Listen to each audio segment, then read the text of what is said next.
El resumen. DTV, el periodismo en el Congreso.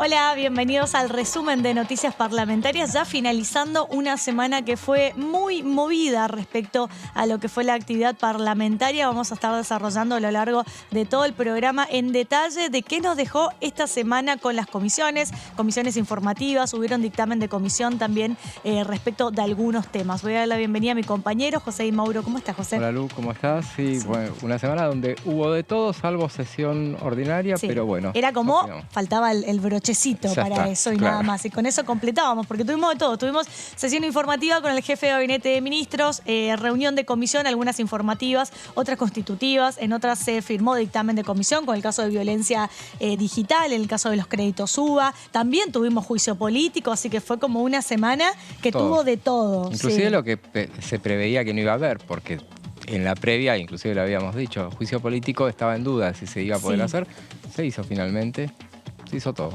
Exactamente. Bueno, pero no nos adelantemos. Ahora con las placas de José vamos a ir repasando día por día, comisión por comisión y recordando un poco lo que fue la actividad parlamentaria y bueno, ver qué nos va a quedar para la semana que viene, ¿no? Que ya también, bueno, hay que ver si ya está planteado o no la agenda para la semana que viene. Eso lo vamos a ir contando. Es una semana complicada. Sí. No solo porque semana es corta, sí. Pero aparte está el hecho de la previa de la cierre de listas. Exacto. Cierre de listas es un tema sagrado y históricamente no se recuerda una semana previa al cierre de lista donde haya habido actividad. O sea que posiblemente no haya ni siquiera ni una comisión que funcione la semana que viene. Bueno, no sé, la verdad que sabe muchísimo eso hasta hace muchos años aquí. Así que si él lo dice, yo le creo.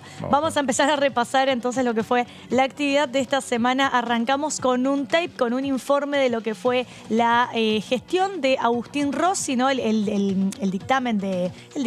como informe, dictamen, viste, como el informe de gestión de Agustín Rossi. Ahí está, el informe de gestión de Agustín Rossi. Vamos con el jefe de gabinete de ministros a ver qué decía. La verdad que aconsejo a quien quiera leerlo, es cierto que no es de lectura fácil porque tiene muchos aspectos técnicos, las 247 páginas del informe de la auditoría. De ahí uno concluiría que eso es lo que uno tendría que mostrarle a cualquier alumno o a cualquiera que le toque administrar, de cuáles son las cosas que no se tienen que hacer. Porque todo lo que se hizo ahí todo lo que está ahí no se tiene que hacer. El crédito empezó como un crédito stand-by. Los créditos stand-by son créditos para equilibrar la balanza de pagos. Terminó siendo un crédito presupuestario que no tiene nada que ver con el crédito stand-by. Lo terminó firmando el ministro de Hacienda cuando tendría que haberlo firmado el ministro de Finanzas. En ese momento, después de la salida de Pratgay, ustedes saben que el gobierno del presidente Macri dividió el Ministerio de Hacienda y el Ministerio de Finanzas. El ministro de Hacienda es el que firmó el crédito, exige una resolución y una especie de aprobación del Banco Central. No aparece en ningún lado el dictamen favorable o especificando cuáles eran las consecuencias que podía tener en la política monetaria el crédito que tomó el gobierno del presidente Macri. Hay allí una cantidad de inconsistencias porque el que firma el primer acuerdo es Sturzenegger. Sturzenegger se va antes de la firma del segundo acuerdo. El que era el ministro de Finanzas que no firmó el acuerdo pasa a ser presidente del Banco Central. Después unifican los dos ministerios y le devuelven a Hacienda, que seguía estando a cargo de Duhovne, las competencias propias del Ministerio de Finanzas. Los primeros 13.000 millones de dólares que recibió la Argentina no están incluidos en el presupuesto del año 2018. El 71% del crédito se utilizó para pagar deuda. Gran parte de esa deuda fue tomada en el año 2016 y 2017, independientemente de que pudiesen existir o no responsabilidades penales, no me corresponde a mí analizar. Desde el punto de vista de la ley de administración financiera, la ley de presupuesto, no cumplieron ninguna de las normas. Hicieron todos a las apuradas, todo rápido, y se podrían haber evitado toda una cantidad de cuestiones. La verdad es que yo creo que todos estamos preocupados por la situación de la seguridad en Rosario. Yo, como ustedes, vivo en la ciudad de Rosario. Mi esposa trabaja y vive en la ciudad de Rosario. Mis hijos viven en la ciudad de Rosario, estudian, trabajan y sufren cada una de las consecuencias. Lo que yo quiero decirles, hasta casi fraternalmente, se tienen que hacer cargo. 12 años gobernaron la provincia. 3 gobiernos consecutivos, con Hermes, con Antonio Bonfatti y con Miguel Lichi. Y siguen gobernando la ciudad de Rosario. No tienen ninguna responsabilidad. ¿No creen que el solo hecho de haber sido responsables en la gestión durante todo este tiempo les debería, no digo no hacer críticas, pero bajar un tonito la crítica? Sabemos que es un problema difícil de resolver. Sabemos que es un problema. No quiero entrar en ninguna chicana. Ni quiero entrar al pasado, pero ustedes defendieron a un comisario que estaba acusado como preso político, Enrique. Entonces, la realidad es que el abordaje de la seguridad en Rosario es complejo. Y nosotros desde el Gobierno Nacional, y yo personalmente, desde que asumí la jefatura de gabinete, estoy permanentemente en el tema.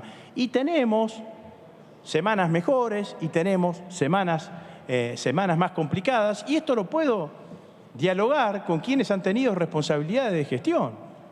Con quienes han tenido responsabilidades de gestión. Obviamente que esta respuesta no se la puedo dar a un vecino que fue víctima de un robo o víctima de cualquier situación de violencia o de inseguridad en la ciudad de Rosario. No se la puedo dar porque tiene toda la razón con que la crítica. Ahora, lo que no podemos hacer es mirar hacia el costado en cuanto a las responsabilidades. Yo no de ahora, desde el año 2012, vengo planteando que tiene que haber un acuerdo en términos marcos de cómo abordar la problemática de la inseguridad, de la inseguridad en Rosario. Y desde que asumí como jefe de gabinete intenté de no mezclarme en ningún tipo de debate ni de crítica, porque creo que es lo peor que podemos hacer pensando en ese vecino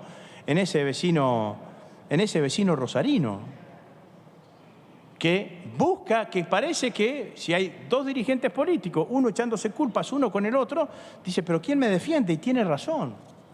Entonces yo invito no a eliminar la crítica es parte del debate, es parte de la democracia, es parte del rol que tiene que tener la oposición en Argentina, pero para los que hemos tenido, como ahora nosotros que tenemos responsabilidad de gestión, ya sea tanto en Nación como en la provincia, como ustedes que siguen teniendo responsabilidad de gestión en el municipio y que han tenido 12 años responsabilidad de gestión en el gobierno provincial, que busquemos que el diálogo sea, no sé si el término, más coloquial, más fraterno. Lo veíamos al jefe de Gabinete de Ministros, Agustín Rossi, hablando aquí en la Cámara de Diputados de la Nación Argentina. Podríamos decir que es la tercera vez desde que asumió que viene al Congreso de la Nación. La primera fue allí por el mes de marzo, donde vino a la Cámara de Diputados, a la Cámara Baja, a dar el informe de gestión correspondiente que establece la Constitución Nacional. Luego estuvo en el Senado y finalmente volvió a estar aquí en la Cámara de Diputados de la Nación, cumpliendo, un poco con este mandato y esta obligación constitucional que tienen todos los jefes de gabinete de ministros. En esta oportunidad fueron alrededor de 2.770 preguntas que se le envió a la jefatura de gabinete de ministros, los cuales siempre, por lo general, 1 o 2 días antes se remiten esas respuestas y los diputados y diputadas luego con esas respuestas en el recinto al día siguiente en una sesión informativa que no necesariamente requiere que tenga un quórum reglamentario porque, como bien la palabra lo dice, es informativa, no se sanciona ningún tipo de ley, no se trata ningún tipo de proyecto de ley. Los diputados, a raíz de recibir ese informe, de esas respuestas que envían las preguntas, obtienen las respuestas, reformulan cosas que quizá no le quedaron en claro, cosas que ellos consideran que quizá no haya respondido en ese informe por escrito, y es así donde estuvo un poco el foco de las preguntas. Escuchábamos que Agustín Rossi hablaba del tema del crédito con el Fondo Monetario Internacional, el tema de la inseguridad que de alguna manera aqueja a la ciudad de Rosario. Respecto a estos temas también preguntaron algunos legisladores como la diputada Figueroa Casas, el diputado Esteves y también la diputada Fein, entre otros que preguntaron respecto a este tema. Pero para seguir desarrollando, a ver en qué se basó el informe de Rossi, José nos va a contar en unas placas. Así es, Lu. Vamos a ver lo que fue esta semana en la Cámara de Diputados. Y bueno, vamos a arrancar con el tema de lo que mencionabas, la presentación del jefe de gabinete, que fue la segunda vez en el año que se presenta para brindar su informe de gestión, en el que afirmó durante la primera parte que la generación de empleo en la Argentina es una de las políticas más contundentes del gobierno. Destacó que con la puesta en marcha del gasoducto Néstor Kirchner y cuestionó la política de endeudamiento. Son algunos de los ejes que tuvo. Recordemos recién veíamos dos tramos del informe que brindó específicamente hablando del Fondo Monetario Internacional y de la cuestión de inseguridad, pero habló de muchos temas a medida que los diputados iban preguntando. Habló del tema de China, el tema de la situación del empleo también y demás, ¿no? A medida que iban preguntando, iba respondiendo sobre esto. Claro, en la primera parte, aquello que habló respecto de la Auditoría General de la Nación, lo dijo en la presentación, en esos más de media hora que expuso sin preguntas. Y la segunda era una respuesta justamente a lo que vos decías, a la respuesta a los socialistas y a algún legislador más. En este caso, hubo referencias. Y también un tema que le toca de cerca a Rossi, porque recordemos, Rossi es de Santa Fe, claro, es de Rosario, vive allí, tiene su familia y sus hijos incluso que desarrollan su vida allí, y se mostró de alguna manera como empatizando con el tema de la inseguridad y diciendo que todos se tienen que hacer cargo, ¿no? Los que gobernaron también, sobre todas las cosas, se tienen que hacer cargo y también entender que es un problema complejo. Si fuese fácil de resolverlo, yo creo que ya se hubiese resuelto de alguna manera, pero claramente no debe ser un tema tan simple de resolverlo, que era un poco lo que hacía referencia a Rossi. Claro, y justamente tengamos en cuenta que él habló en esos tramos optimistas que tuvo, que una crítica que le hacía a la oposición era que, bueno, hablaba de un país que no era, bueno, es lo que suele pasar con todos los jefes de gabinete, y él hablaba de que, bueno, por ejemplo, el gasoducto Néstor Kirchner nos va a permitir ahorrar 4.000 millones de dólares. Hablaba de que al no haber sequía vamos a contar con 20 y pico mil millones de dólares. Por eso él confiaba en que el año que viene va a ser mejor. Veamos una segunda placa donde tenemos en cuenta que el informe se extendió por casi 6 horas. Durante el mismo pronosticó un panorama alentador, como decíamos, para el país en los próximos años, y afirmó que ya en 2024 las reservas van a ser mucho más favorables, porque si un problema tiene Argentina en este momento es la falta de reservas, claramente. Sí. Él decía que con plena conciencia de que este es un año difícil para los argentinos, las condiciones estructurales de la economía argentina empiezan a cambiar, no solo el año que viene, sino en la finalización de este año. Decía, créanme que este mismo año vamos a terminar mejor de lo que empezamos, cuando se van a recibir reservas genuinas a partir de la cosecha fina, que ha sido favorecida por el último periodo de lluvias. Se hizo mucho hincapié en el tema de la sequía, al tal punto que le adjudicó a la cuestión de la sequía, y con parte de razón me parece, la cuestión de la inflación. ¿Por qué?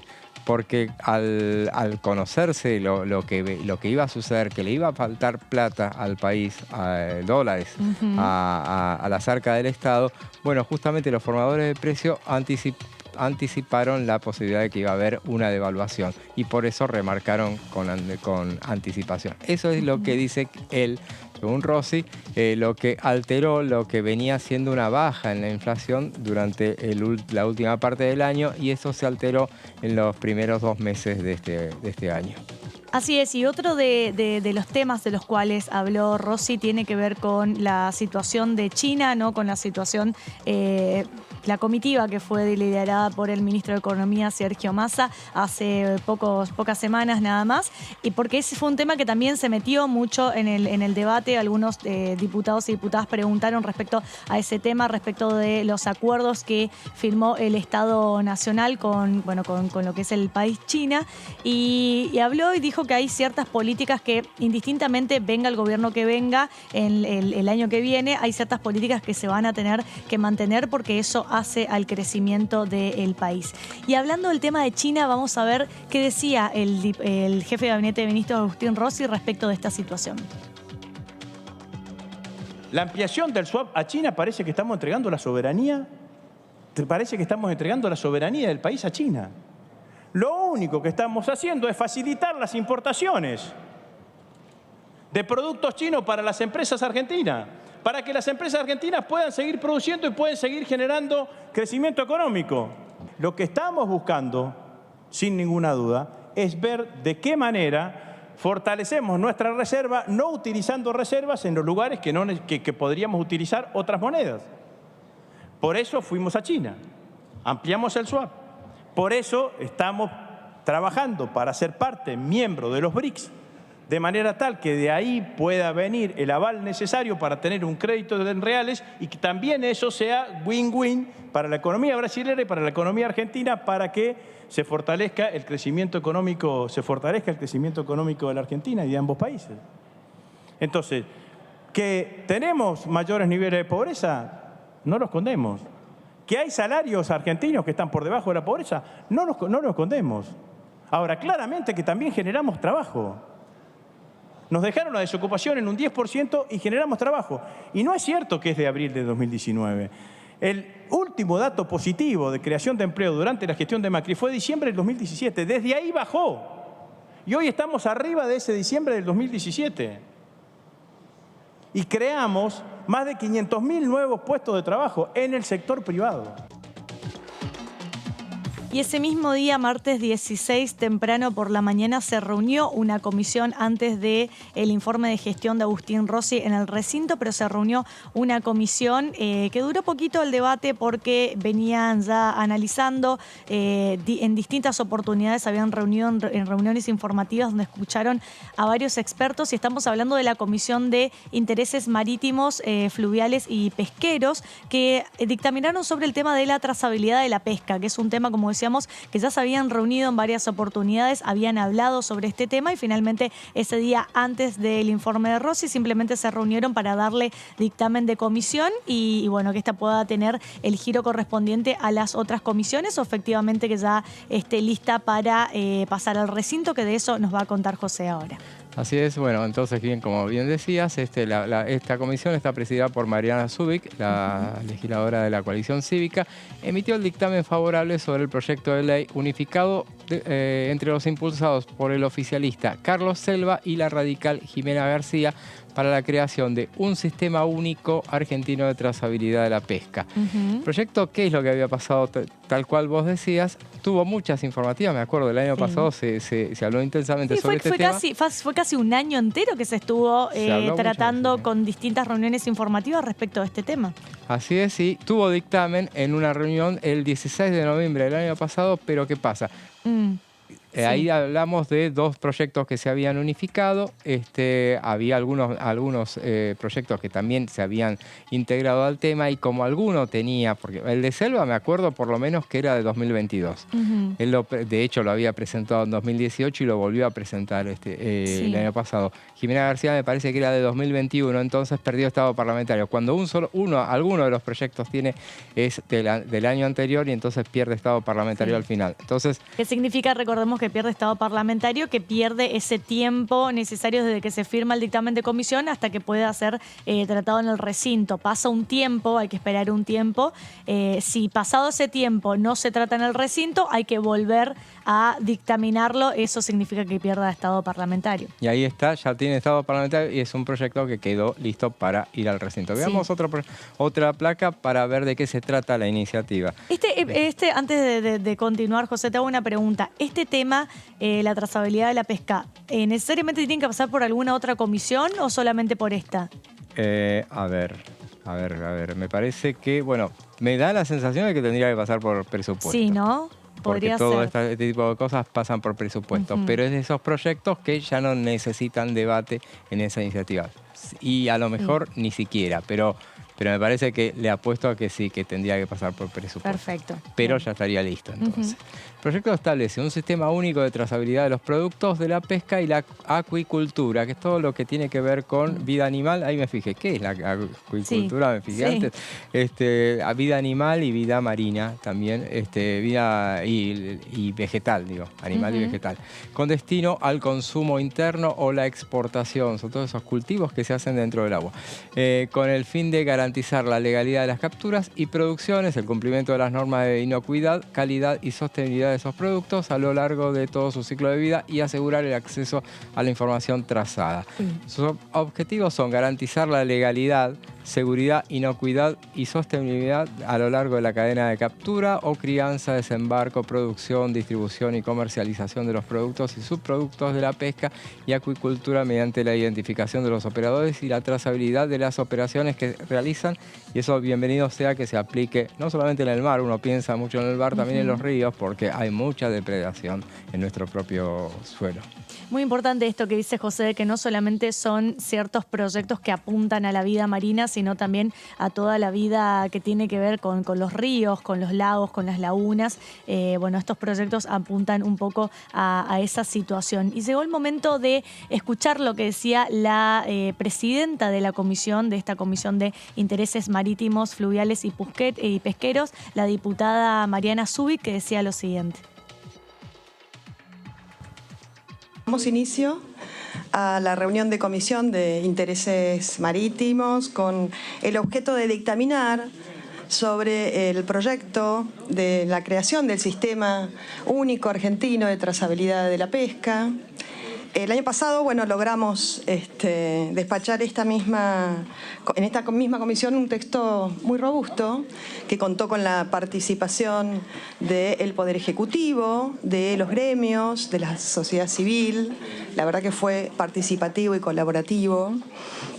Y fue realmente destacable el trabajo que se realizó con los proyectos del diputado Selva y Ximena García. Encontramos allí mucho consenso y logramos despachar este proyecto, pero lamentablemente perdió vigencia, perdió estado parlamentario. Así que, por lo tanto, hoy nos reunimos de nuevo. Agradezco mucho el esfuerzo de todos para dictaminar este tema y, para nosotros realmente es un tema de enorme importancia y sobre todo desde la construcción de los consensos que venimos logrando desde esta comisión, para continuar aportando, ¿no?, la transparencia necesaria que nos exige nuestra labor a través de la actividad pesquera y mejorar así la competitividad de nuestros productos. Este es un tema que estuvimos debatiendo y mejorando intensamente a lo largo del transcurso del año pasado, y por estas cuestiones que tienen que ver con lo administrativo, el dictamen que logramos consolidar, perdió estado, motivo por el cual junto con la presidenta decidimos tratar de hacer el máximo esfuerzo apenas tuviéramos la oportunidad para poder retomarlo y que pueda seguir encauzando los canales administrativos que corresponden, porque ha sido un tema que en esta comisión ha logrado un altísimo consenso y nos parecía una lástima que no pudiéramos seguir sosteniéndolo. Así que feliz de llegar a este número, a este quórum y a la posibilidad de seguir alcanzando el debate alrededor de este tema y que podamos convertir en ley. En definitiva, un esfuerzo que ya el Ejecutivo en las exposiciones que ha hecho cuando nos ha acompañado en las comisiones informativas nos ha demostrado que es un esfuerzo que se viene haciendo con mucho éxito, pero fundamentalmente ese éxito basado en el consenso previo que se logró no solamente desde el lado del Estado, sino también de los particulares, de los privados, de todos quienes forman parte de este sector de la pesca, de este sector comercial que es tan importante para nuestro país, sobre todo en lo que tiene que ver con las exportaciones, y para poder ponernos también de cara al mundo frente a las exigencias que el mundo comienza a demandar. Creo que esto es algo muy importante para nuestro país. Y pasamos así al día miércoles 14, que también hubo actividad parlamentaria. Ese día una de las comisiones que se reunió fue la Comisión de Libertad de Expresión, donde se reunieron para designar nuevamente a su autoridad. Recordemos que el presidente de esa comisión era el diputado Waldo Wolf, quien renunció a su banca para asumir en lo que es la parte del gabinete, podríamos decir, del gabinete porteño de Cava. Bueno, quien viene a reemplazarla era Sabrina Smechet, que ella era secretaria dentro de esa propia comisión. Ella es politóloga, también integraba la lista que encabezaba María Eugenia Vidal, integra la Cámara de Diputados de la Nación Argentina desde diciembre del año 2021. Y para contarnos en qué consistió esta asunción de nuevas autoridades en la Comisión de Libertad de Expresión, José nos va a contar. Así es, Lu.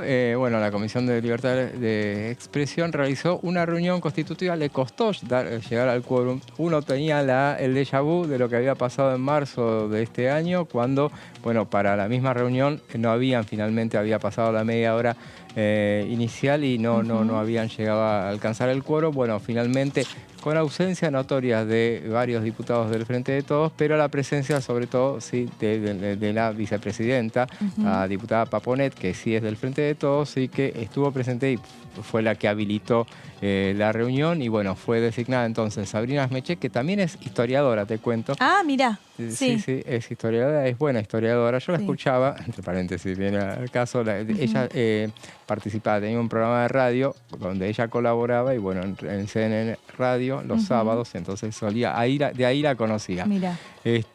Bueno, la diputada Silvia Los Penato entonces ocupa el lugar de ella como secretaria de la comisión. Y propuso establecer una agenda para hacer reuniones durante el año electoral. En ese marco anunció que va a convocar a relatores internacionales para hablar sobre la libertad de expresión en el contexto de años electorales, y también van a hablar de la cuestión de la inseguridad en Santa Fe y bueno, van a tratar de replicar lo que ya se hizo el año pasado con la presencia de miembros de FOPEA y periodistas de Santa Fe para contar la situación que viven allá. Así es, lo que pudimos ver cuando inmediatamente asumió esta diputada como presidenta de la Comisión de Libertad de Expresión, es que bueno, marcó un poco cuál va a ser la hoja de ruta bajo su presidencia de la Comisión de Libertad de Expresión, cuáles son los temas que van a hablar. Como bien decía José, propuso de alguna manera convocar a relatores internacionales para hablar sobre el tema de la libertad de expresión en años electorales. Es un tema que podría llegar a interesar muchísimo a la gente, porque ahí también se empieza a colar todo lo que es el tema del discurso del odio y demás. Así que llegó el momento ahora de escuchar lo que decía la diputada Sabrina Smechet respecto a este tema. Muchísimas gracias. Muchas gracias a la diputada Paponet por haber convocado a esta reunión para que podamos hacer el traspaso formal, y muchas gracias a mi interbloque por darme la posibilidad de desempeñarme en este cargo. Voy a hablar solamente un minuto sobre la agenda que propongo que llevemos adelante en este difícil año. Pero todos estamos aquí presentes porque nos preocupa la libertad de expresión y porque también es una realidad que en la Argentina existen miradas diferentes sobre lo que debe ser la libertad de expresión, si existen, por ejemplo, abusos de la libertad de expresión por parte de la ciudadanía o no existen, y son temas a debatir en el marco de esta comisión. Puntualmente vamos a trabajar junto a mi interbloque y la vicepresidencia para intentar hacer durante el año un par de reuniones que dejo planteado los temas. Por un lado, en año electoral ya hemos conversado con algunos de ustedes y junto a la vicepresidencia de la posibilidad de convocar a relatores internacionales que trabajan sobre libertad de expresión específicamente en procesos electorales, y que sin lugar a dudas la Argentina se puede beneficiar muchísimo de la experiencia y evaluación que están llevando a cabo no solo en América Latina, sino también también en otros países del mundo.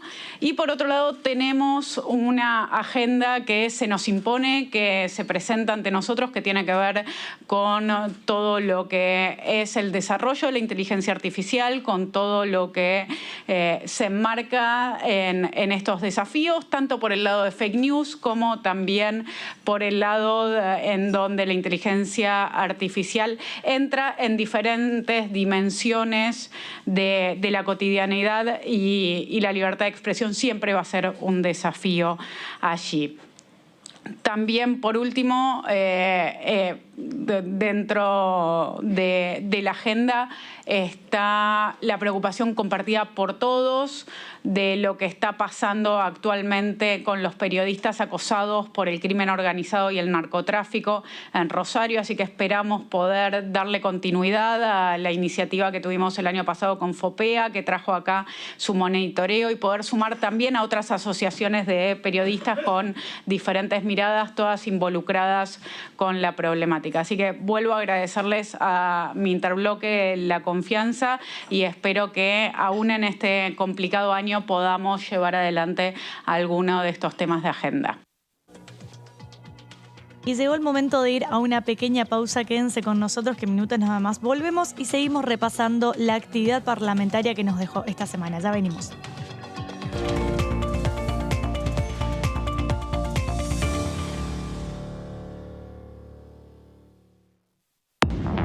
Hola, hola, bienvenidos, bienvenidas. Aquí estamos en la tercera edición de TV. Que es importante que haya una advertencia de quienes usamos, porque esto se usa no solamente los niños y jóvenes, sino también los adultos, quienes estemos interesados en usar este tipo de herramientas, el famoso ChatGPT. O sea, sepamos y estemos advertidos los usuarios, claro, como una cuestión de consumo más, de que esto no es real. Argentina es uno de los países suscriptores y promotores de lo que es el Acuerdo de Escazú en materia justamente de ambiente, y que tiene 3 pilares básicos: el acceso a la información, la participación ciudadana y la justicia ambiental. Cada vez vemos más una necesidad de que se establezca una justicia especializada. DTV, tercera edición, de lunes a viernes.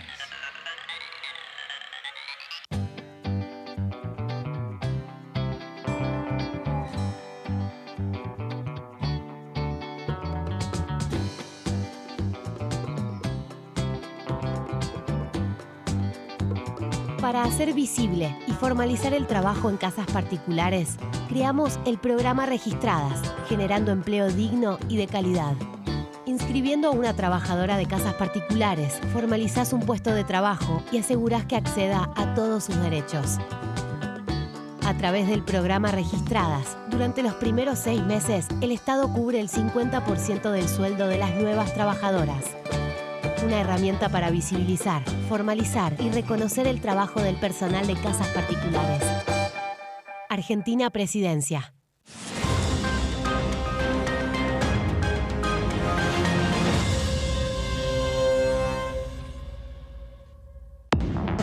Hola, hola, ¿cómo va? Aquí estamos. Soy más bien de una generación donde ya la dirigencia política, desde hace más de 20, 25 años, después del que se vayan todos del 2001, que es cuando yo ingreso a la política, yo vengo de una generación donde siempre la dirigencia está mal vista, ¿no? Yo vengo pensando mucho en esto de este balance entre por qué estoy acá, por qué estoy haciendo lo que hago, si efectivamente eso tiene algún efecto o no, sobre todo, principalmente para la ciudadanía. DTV Entrevistas, viernes 23 horas.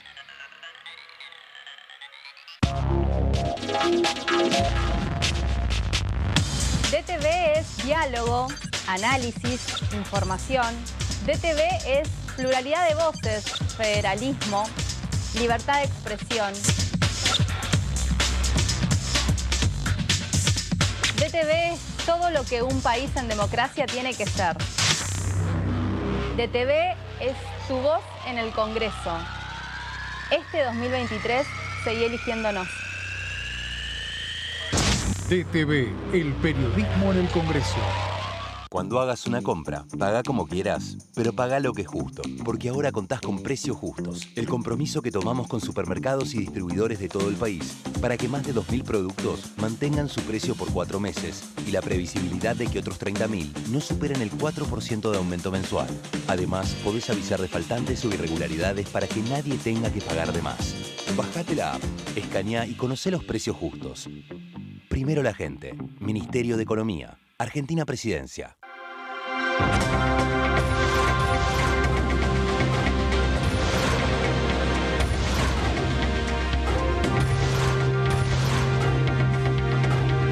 Ellos son tu voz en la tercera edición.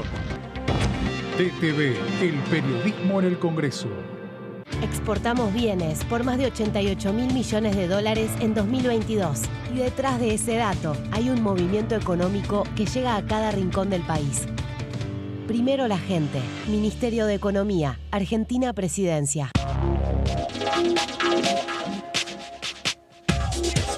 DTV es información, diálogo, análisis. DTV es federalismo, pluralidad de voces, libertad de expresión. DTV es todo lo que un país en democracia tiene que ser. DTV es tu voz en el Congreso. Este 2023, seguí eligiéndonos. DTV, el periodismo en el Congreso.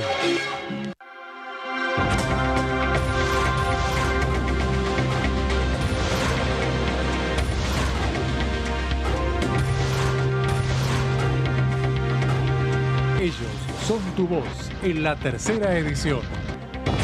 DTV, el periodismo en el Congreso.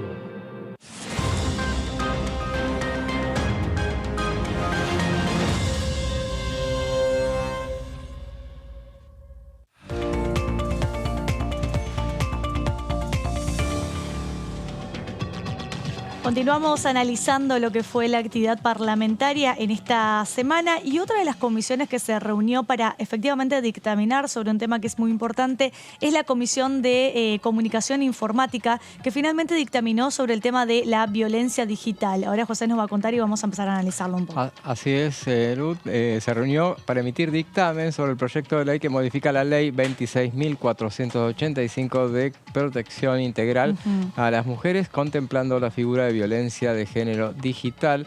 Recordemos que era el dictamen que faltaba porque, bueno, la semana anterior, hace 2 semanas se había reunido la Comisión de Mujeres y Diversidad.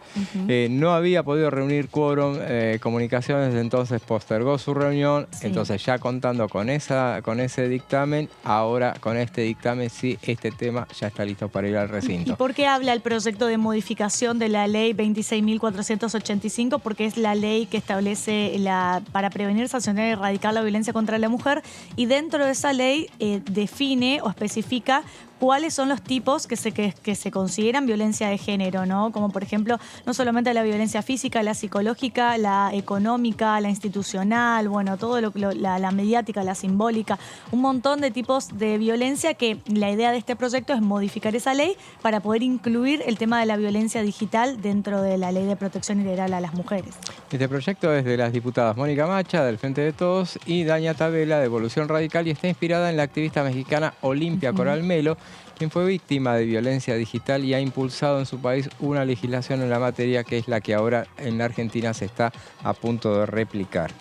Veamos en la próxima placa qué es lo que busca establecer este proyecto. Incorporar a nuestra ley una tipificación de la violencia digital como una forma de violencia por motivos de género, lo que nos permitirá incluirla en las políticas públicas. ¿Qué dijo Mónica Macha, que estuvo presente en la Comisión de Comunicaciones? Si bien ella no es integrante de la misma, pero bueno, es la presidenta de la Comisión de Mujeres, que había estado en el debate anterior, y justamente fue la que expuso sobre esta cuestión. La circulación de imágenes sin consentimiento es lo que genera un padecimiento psíquico que tiene después consecuencias en la salud física y personal. Ella misma dijo que esta norma se complementa con la ley Belén, que apunta a poder considerar la violencia digital como un delito y por eso busca establecer una modificación a la ley penal. Es muy importante este tema porque hoy en día, teniendo en cuenta el mundo informático de las comunicaciones en el cual vivimos, prácticamente la vida de los seres humanos se basa en cuestiones de redes sociales, en cuestiones digitales, y se puede dañar mucho a una persona con este tipo de violencia, con el tema de la violencia digital. ¿Por qué? Porque lo virtual impacta profundamente en lo real, y eso es un poco lo que resume la necesidad de hablar de la violencia digital e incorporar dentro de la Ley de Protección Integral de las Mujeres como una forma de violentar a las mujeres, una forma de ejercer violencia de género. Y para ilustrar este tema y para ver, tratar de entender en profundidad de qué se trata, tenemos a la diputada Banfi y a la diputada Macha, que hablaron sobre este tema y decían lo siguiente. El proyecto que hoy vamos a dictaminar es una propuesta, iniciativa de la diputada Macha y también de la diputada Tabela, que fue ya tratado en la Comisión de Mujeres Diversidad. Y para nosotros con Pablo lo que veníamos hablando era la importancia de poder dictaminar en esta comisión ese proyecto, porque creemos que es una apuesta muy importante que haya un marco regulatorio en Argentina y una necesidad imperiosa del tratamiento de el acoso y de los delitos y de los crímenes que se pueden cometer a través de las plataformas digitales o en el ciberespacio contra las mujeres. Así que doblemente agradecida en la parte que me toca de la presencia de todos ustedes, de haber podido constituir el quórum. Este proyecto que, como bien decía, tiene ya el dictamen de Mujeres y Diversidad, y con este dictamen ya puede pasar al recinto, lo cual es bien interesante para poder seguir avanzando en lo que significa la búsqueda y la posibilidad de concretar iniciativas que permitan prevenir, sancionar y erradicar las violencias por motivos de géneros. Con este proyecto, que es Ley Olimpia, que se llama Olimpia digamos en honor también a una sobreviviente de la violencia digital, Olimpia Coral Melo, que es una compañera mexicana que viene desarrollando también todo un proceso en relación a esta legislación en toda la región. México, en este sentido, ya tiene en varios estados esta legislación, y en distintos países de nuestra región se está tratando, y Argentina, bueno, es uno de ellos. Entonces, en ese sentido, Ley Olimpia lo que busca es poder incorporar a nuestra Ley 26485 tipificar la violencia digital como una forma de violencia por motivos de géneros.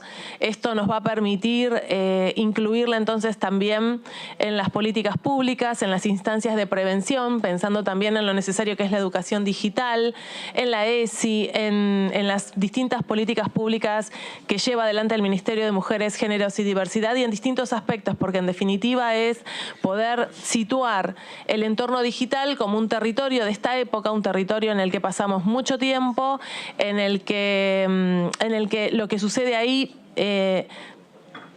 pasa a lo real, ¿no? Esto de poder pensar que lo virtual es real, que las cosas que suceden y que se plantean en redes o en grupos de WhatsApp, de Telegram y demás, tienen efectos en las vidas de las personas, que estos efectos que cuando se llevan adelante en el marco de esa violencia, me refiero con esto a la circulación de imágenes íntimas, fotos o videos sin consentimiento, especialmente, hay varias formas, pero especialmente quiero recaer en esta porque en definitiva, en las relaciones humanas, en las nuevas formas de relacionamiento, y en este sentido el rol que juega el entorno digital también es parte también de la vida sexual de muchísimas personas, y el punto acá no es entonces la posibilidad de decidir tomarse fotos o filmarse y demás, sino esa circulación después sin consentimiento, que es lo que genera en las mujeres una situación de un padecimiento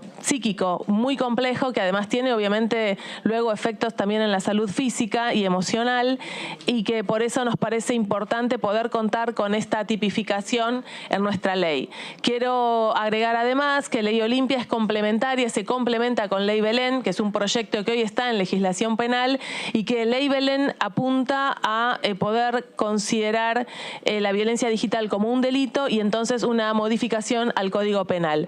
Lo traigo porque en definitiva con estas dos leyes estamos buscando, como decía al principio, instancias que nos permitan prevenir, erradicar, prevenir y sancionar la violencia por motivos de géneros en relación a la violencia digital. Y cambiamos el ángulo de la información y nos vamos a un plenario de comisiones de Finanza, de Presupuesto y Hacienda, que finalmente dictaminaron sobre un tema muy importante que buscaría darle una resolución a más de 100.000 familias que tomaron el crédito UBA, un crédito que se otorgó allá por el año 2017 y que lejos de ser una solución para obtener una vivienda, terminó siendo un problema para todas estas familias. ¿De qué se trata, José? Sí, finalmente entonces el miércoles se realizó el tan esperado plenario de las comisiones de Finanzas y de Presupuesto para dictaminar un proyecto de ley que busca atender la situación de los tomadores de crédito UBA. El despacho de mayoría finalmente se alcanzó esa iniciativa que la verdad que muy pocos apostaban a que finalmente se pusieran de acuerdo, lo hicieron. Fue fruto de un consenso que se extendió desde marzo hasta la fecha y fue acompañado por los legisladores del Frente de Todos y la Unión Cívica Radical. Obtuvo en total 50 firmas a favor, de las cuales 10 fueron con disidencias parciales de los radicales. Sí. Hubo un dictamen de minoría. ¿Qué es lo que pasa en estos casos? Cuando llega al recinto se tratará primero el de mayoría, se votará el de mayoría, si se aprueba, todo bien, listo. Si no, si se rechaza, van por el de minoría. No es lo que suele suceder. Bueno, el dictamen de minoría fue encabezado por el diputado de Evolución Radical Martín Tetaz y suscripto por sus pares del PRO, de la coalición cívica, pero también con disidencias parciales. Y bueno, veremos en la próxima placa ver algunos detalles de lo que establece esta iniciativa. Por ejemplo, que la cuota a pagar por el deudor hipotecario se determinará por el coeficiente de variación salarial, tomando como referencia el RIPTE, es el salario formal de la economía. En los meses en que el RIPTE se encuentre por arriba de la inflación, pagarán siempre el índice más bajo. Sí. Otro detalle que establece el proyecto es la iniciativa estipula que la cuota a abonar no deberá superar el 30% de los ingresos de los deudores, ni podrá extender la duración del crédito por más del 25% del plazo originalmente pactado. Entre paréntesis, por ejemplo, en un momento dado se dijo aquel que quiera, que tenga intenciones y que tenga interés y podría llegar a avanzar, a liquidar cuotas antes, puede llegar a pagar más, se lo autoriza. No más del 35%, por Exacto. Ejemplo. Entonces es un tema que finalmente obtuvo dictamen de comisión, que la idea es tratar de aliviar de alguna manera a todas aquellas familias, habíamos dicho más de 100 familias, 100 personas que obtuvieron este crédito y que luego se vieron imposibilitadas de pagar porque a raíz de cómo fue evolucionando el tema de la inflación, estas cuotas se fueron ajustando y en algunos casos hasta el día de hoy representa entre el 50, 60 y 70% de los ingresos de esas personas. Prácticamente imposible de sostenerlo, imposible de pagarlo y por eso la necesidad de aprobar este proyecto de ley. Y quien estuvo hablando respecto de este tema es el diputado Carlos Heller, presidente de la Comisión de Presupuesto y Hacienda, que decía lo siguiente. Lo que hoy hemos acordado, que es producto de toda una larga negociación, y yo diría un buen ejemplo de lo que es el trabajo parlamentario, que es que trabajar, había creo que 11 o 12 proyectos que se presentaron, hemos escuchado todas las opiniones y este es un tema muy ríspido y muy complejo y hemos tratado de encontrar un dictamen equilibrado que tuviera en cuenta las distintas situaciones. Yo dije recién en el debate que normalmente no hay soluciones buenas para cosas mal concebidas. Se trata siempre de encontrar la menos mala de las respuestas posibles. Y esto nació mal porque estuvo mal concebido. El problema de la vivienda es un problema grave, serio, crucial acá y en el mundo entero. y no tiene que ser visto desde el punto de vista del negocio inmobiliario, sino desde el punto de vista de la solución del problema de la vivienda de las familias. Acceder a la vivienda a través de créditos como estos siempre es una solución para un pequeño porcentaje de la sociedad. El grueso del problema de la vivienda tiene que ser resuelto a través de planes públicos, porque la mayoría de la gente no puede pagar una cuota como la que resulta del precio que tienen los inmuebles en la Argentina y en la mayor parte del mundo. Entonces, acá estamos hablando de un universo de 100.000 familias que son los que han tomado estos créditos UBA y se está tratando de dar una solución, y esa solución tiene que ver con que el problema de quien toma un crédito de este tipo para acceder a la vivienda única familiar lo hace sobre la base de una cuota que guarde relación con su ingreso y que la pueda pagar a través del tiempo, y si cuando toma el compromiso inicial ha hecho el cálculo de que la puede pagar, evidentemente debería pagarla a través de todo el desarrollo del crédito. El mayor problema que ha habido en la Argentina se lo produce el desfasaje entre la evolución de los precios y los salarios, que ha hecho que los ingresos de mucha gente no alcanzaran y consumieran entonces una parte mucho más grande de su ingreso, esa cuota, y eso genera una dificultad, porque si se paga más de cuotas, se destina menos a comer o a vestirse o a la recreación o a lo que sea. En este cambio estamos proponiendo que la gente va a pagar el índice más conveniente, ya sea el de salarios o el costo de vida, digamos, la inflación. Y en función de ese índice más conveniente, se supone que quien ingresa a un crédito pagando 20, 25, 30% de sus salarios, porque lo puede hacer, y si lo puede hacer al inicio, debería poder hacerlo a través del desarrollo de todo el crédito. Y otra de las comisiones que se reunió esta semana es la Comisión de Juicio Político, donde tuvo dos objetivos. Por un lado, se votó la posibilidad de convocarlo al juez Maqueda para que venga aquí a la Cámara de Diputados de la Nación, a la Comisión de Juicio Político. Y por otro lado, lo que hicieron fue, de alguna manera, planificar cómo va a ser el desarrollo del tema que va a arrancar luego del feriado, que es el tema de la coparticipación, y José nos va a contar. Sí, así es. Bueno, votó el jueves inicialmente una resolución de traslado de cargos y prueba individualizada por mal desempeño al doctor Juan Carlos Maqueda. Impuso su mayoría, obviamente, 16 votos, y aprobó el oficialismo una resolución para citar el próximo 6 de julio al juez Maqueda, a quien se le atribuyeron provisionalmente 14 cargos por el manejo de la obra social del Poder Judicial entre 2008 y 2021. Sí. También bueno, se estableció un cronograma de trabajo, como vos decías, para analizar las denuncias. Tenemos en la próxima placa. Lo vamos a ver. Ahí está. Para analizar las denuncias contra los miembros de la Corte por el fallo a favor de la Ciudad de Buenos Aires. Empiezan a tratar el tema de Cava. En el tema de coparticipación, suscripto en diciembre del año pasado, y por el cual el máximo tribunal ordenó a la Nación devolverle el 2.95% de la capital federal. Se acordó establecer, por ejemplo, que la próxima audiencia va a ser el martes 27 de junio a las 13 con la presencia del ministro del Interior, Eduardo Guado de Pedro, gobernadores, del doctor Horacio Díez, quien trabaja en la Procuración del Tesoro, y también el 4 de julio, para el 4 de julio han sido convocados Silvio Robles y Marcelo D'Alessandro. Y para cerrar lo que fue la actividad parlamentaria de esta semana, vamos a escuchar qué decía el diputado Leopoldo Moro. Pretender desmerecer un trabajo que se ha llevado adelante con mucha responsabilidad durante muchas audiencias, con numerosos testigos, pruebas documentales y los elementos que se han ido aportando, sosteniendo de que esto ocurre en todos lados y que por lo tanto esta cuestión no tiene seriedad ni envergadura, me parece un argumento francamente débil. Efectivamente, es muy probable que en muchas obras sociales haya irregularidades, como se ha señalado incluso por parte de diputados de la oposición en muchas oportunidades refiriéndose a otras obras sociales. Pero no es lo que estamos discutiendo aquí. Esta no es una comisión que está discutiendo el funcionamiento de las obras sociales en Argentina. Esta es una comisión que está funcionando en virtud del artículo 53 de la Constitución Nacional, promoviendo un juicio político a los miembros de la Corte. a los miembros de la Corte.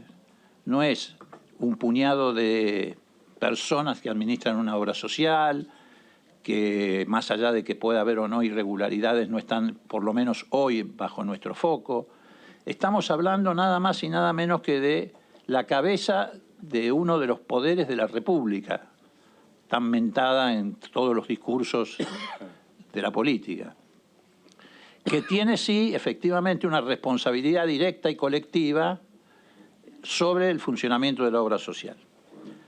Ahora, ¿qué sucede en esa responsabilidad colectiva? Que se adjudicaron roles, y esos roles están reconocidos en el famoso mail o correo electrónico del doctor Maqueda, que asume que efectivamente él se hizo responsable de ese rol que es supervisar el de la obra social, o la actividad de la obra social. Otros se hicieron responsables de otras áreas, la de la biblioteca, la de distintos temas o temáticas de la Corte, etc. Y surge a la luz de las evidencias que se han mostrado aquí, que esa responsabilidad era una responsabilidad directa. Esto fue el resumen literalmente de las noticias parlamentarias de esta semana. Nos quedamos sin programas, llegamos al final. José, buen fin de semana. Igualmente. Que pases bien, que disfruten. Ustedes también en sus casas, que descansen este fin de semana largo. Nosotros nos volvemos a encontrar el día miércoles de la semana que viene. Nos vemos y bueno, hasta la semana que viene. Adiós.